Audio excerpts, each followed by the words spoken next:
Ayun guys, guys, welcome nga pala sa aking channel. Good afternoon nga pala sa inyo. At update ko lang kayo dito sa limang baboy.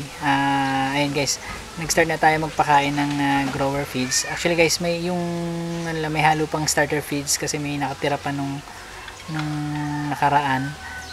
So ayun, sinisimulan ko na sila pa unti-unti ng pakainin ng grower. At ayun, same procedure din ng pre-starter to starter.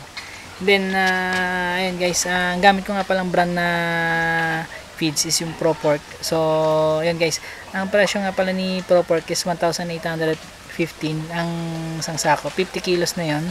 And then yung feeding guide niya nga pala guys, yung feeding guide niya is sa isang baboy kailangan sa isang araw makakonsumo siya ng 2.2 kilos or 2.5 kilos.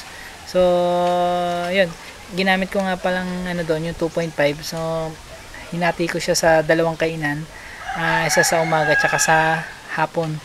So yan, lalabas ko pa rin dito sa screen guys yung feeding guide niya para makita nyo rin, or lalo kung balak nyo magsimula ng piggery business. Ayan, andyan na rin din sa screen din yung mga feeding guides niya. Tapos nga pala guys, yun, balik nga pala tayo yung sa feeding guide niya. Yung dinivide ko yung 2.5 sa dalawang kainan. So yung isang baboy kailangan sa isang kainan niya makakonsumo siya ng 1.25 kilos. Kung sa timbangan natin yun, mga 1 and 1/4 kilograms ng feeds yung kailangan na maipakain natin sa kanila.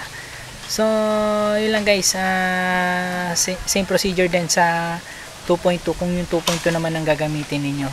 So guys, yun lang, short video lang tayo dito about dito sa limang baboy, kung ano yung update sa kanila. At yan, guys, please like, comment, share, and subscribe. And guys, click mo na rin yung notification bell para naman updated ka sa bagong videos and vlogs na i-upload ko. So guys, see you on my next content. Bye bye and God bless sa inyo.